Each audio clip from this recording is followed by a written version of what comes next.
ಕರ್ನಾಟಕ ರಾಜ್ಯದ ಇತಿಹಾಸದಲ್ಲಿ ಸಭಾಪತಿ ಪೀಠಕ್ಕೆ ಈ ರೀತಿ ಅಗೌರವ ಆಗಿರೋದು ತುಂಬಾ ದುಃಖದ ಸಂಗತಿ. ಎಲ್ಲ ವಿಧಾನ ಪರಿಷತ್ತಿನ ಸದಸ್ಯರು ಅವ್ರ ರಕ್ಷಣೆ ಕೊಡಬೇಕಾದಂತ ಕರ್ತವ್ಯ ಸಭಾಪತಿ ಪೀಠದ್ದು.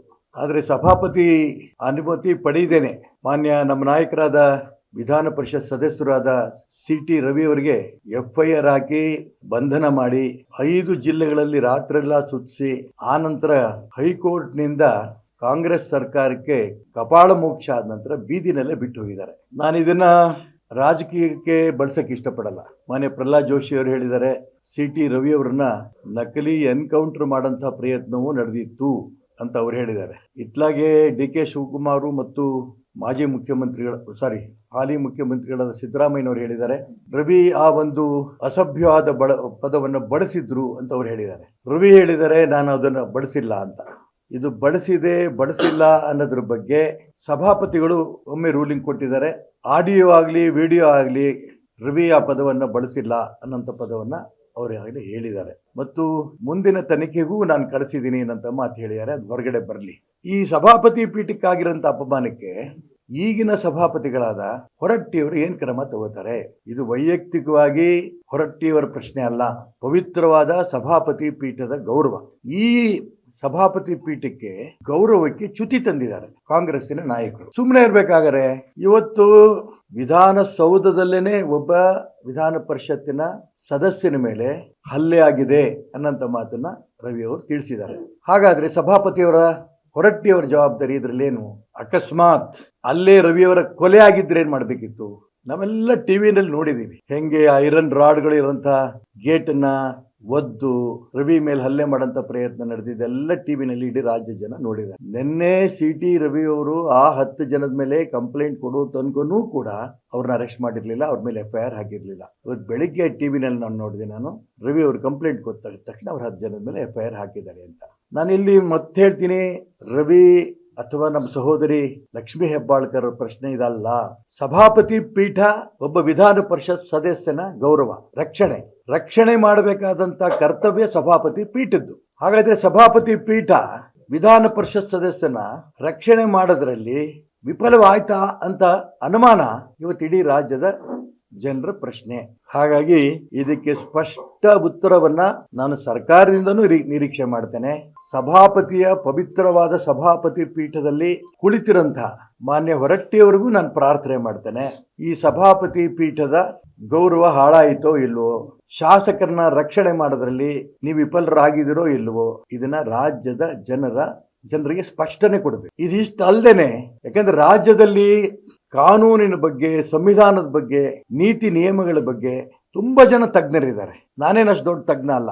ನನ್ನ ವೈಯಕ್ತಿಕ ಅನುಭವದಿಂದ 35 ವರ್ಷ ವಿಧಾನಮಂಡಲದಲ್ಲಿ 5 ಬಾರಿ MLA ಆದಂತ, ಒಮ್ಮೆ ವಿಧಾನ ಪರಿಷತ್ತಿನ ವಿರೋಧ ಪಕ್ಷದ ನಾಯಕನಾಗಿ ಕೆಲಸ ಮಾಡಿರುವಂತ ಅನುಭವದ ಮೇಲೆ ನನ್ನ ಇರುವಂತ ಪ್ರಶ್ನೆ ನಾನು ಕಾನೂನು ತಜ್ಞರ ಮುಂದೆ, ಸರ್ಕಾರದ ಮುಂದೆ, ಸಭಾಪತಿಯ ಪೀಠದಲ್ಲಿ ಕೂತಿರುವಂತ ವ್ಯಕ್ತಿಯ ಮುಂದೆ ಇಡ್ತಾ ಇದ್ದೀನಿ. ಅವ್ರನ್ನ ಅರೆಸ್ಟ್ ಮಾಡಿದ್ದಲ್ಲಿ ಯಾಕೆ? ಅವ್ರನ್ನೆಲ್ಲಾ ಕಡೆ ಸುತ್ತಿಸಿದ್ದ ಯಾಕೆ? ಕಬ್ಬಿನ ಗದ್ದೆ ಕರ್ಕೊಂಡು ಹೋಗಿದ್ರಂತೆ, ಎಲ್ಲಿ ಬೇಕೋ ಅಲ್ಲಿ ನಿಲ್ಸಿದ್ದಾರೆ. ರವಿ ಹೇಳ್ತಿದ್ರಂತೆ, ಯಾರ್ದೋ ಡೈರೆಕ್ಷನ್ ಬರ್ತಾ ಇತ್ತು ಫೋನಲ್ಲಿ, ಆ ಪ್ರಕಾರ ನಡ್ಕೊಂಡು ಹೋಗ್ತಾ ಇದ್ರು. ಇದು ಈ ಕಡೆ ಸರ್ಕಾರದ ಪ್ರಶ್ನೆ. ನಾನು ಬರ್ತೀನಿ ಈಗ ಸಭಾಪತಿ ಪೀಠದ ಬಗ್ಗೆ, ಶಾಸಕರ ರಕ್ಷಣೆ ಕೊಡೋದ್ರ ಬಗ್ಗೆ ನನಗೆ ತುಂಬಾ ಸ್ಪಷ್ಟನೆ ಕಾನೂನು ತಜ್ಞರಿಂದ, ಸರ್ಕಾರದಿಂದ ಮತ್ತು ಸಭಾಪತಿ ಪೀಠದಲ್ಲಿ ಕೂತಿರುವಂಥ ಹೊರಟ್ಟಿಯವರಿಂದ ನನಗೆ ಉತ್ತರ ಬೇಕು. ಇದು ಮೊದಲನೇ ಅಂಶ. ಎರಡನೇ ಅಂಶ, ಅವ್ರನ್ನ ಅರೆಸ್ಟ್ ಮಾಡಿದ್ದು ನನಗೆ ಗೊತ್ತಿಲ್ಲ ಅಂತ ಗೃಹ ಮಂತ್ರಿಗಳು ಹೇಳ್ತಾ ಇದ್ದಾರೆ. ಇದು ನನಗೆ ಗೊತ್ತಿಲ್ಲ ಅಂತ ಉಸ್ತುವಾರಿ ಸಚಿವರು ಹೇಳ್ತಾ ಇದ್ದಾರೆ, ಜಾರಕಿಹೊಳಿ ಅವರು. ಯಾರನ್ನೇ ಅರೆಸ್ಟ್ ಮಾಡಿದ್ರೆ ಮುಖ್ಯಮಂತ್ರಿ ಉಪಮುಖ್ಯಮಂತ್ರಿನೇ ಕಾರಣನಾ? ನಾವೇನಾ ಇದಕ್ಕೆ ಕಾರಣ ಆಗಾದ್ರೆ? ಈ ರೀತಿ ಪ್ರಶ್ನೆ ಉಪಮುಖ್ಯಮಂತ್ರಿ DK ಶಿವಕುಮಾರ್ ಕೇಳ್ತಾ ಇದ್ದಾರೆ. ಹಾಗಾದ್ರೆ ಆ ಪೊಲೀಸ್ನವ್ರು ಹೇಳಿದವ್ರು ಯಾರು? ರಾಜ್ಯದಲ್ಲಿ ಹಾಗಾದರೆ ಪೊಲೀಸ್ನವರ ಗೂಂಡಾ ರಾಜ್ಯ ಇದೆಯಾ?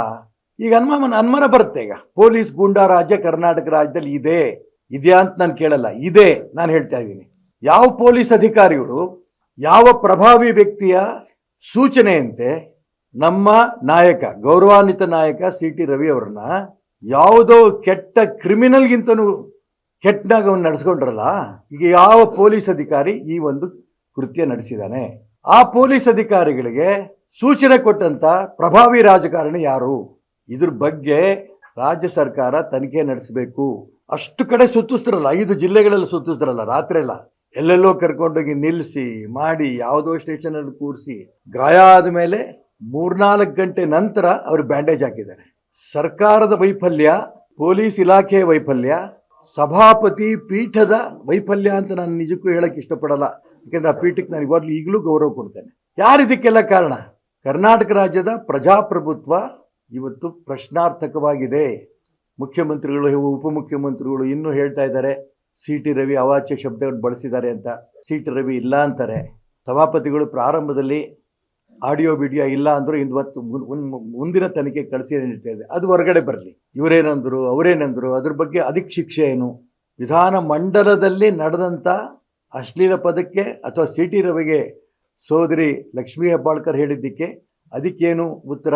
ಅದು ಹೊರಗಡೆ ನ್ಯಾಯಾಂಗ ತನಿಖೆಯೋ ಯಾವ ತನಿಖೆಯ ಮುಖಾಂತರ ಹೊರಗೆ ಬರುತ್ತೋ ಅದು ಹೊರಗೆ ಬರಲಿ. ಆದರೆ ಇದು ಪ್ರಜಾಪ್ರಭುತ್ವಕ್ಕೆ ದೊಡ್ಡ ಕೊಡಲಿ ಪೆಟ್ಟು, ಸಂವಿಧಾನಕ್ಕೆ ಕೊಡಲಿ ಪೆಟ್ಟು, ವಿಧಾನಮಂಡಲದ ನೀತಿ ನಿಯಮಕ್ಕೇನೆ ಕೊಡಲಿ ಪಟ್ಟಾಗಿರೋಂಥ ಈ ಸಂದರ್ಭದಲ್ಲಿ ಇಡೀ ರಾಜ್ಯ ಈ ದಿಕ್ಕಲ್ಲಿ ಚಿಂತನೆ ಮಾಡಬೇಕು.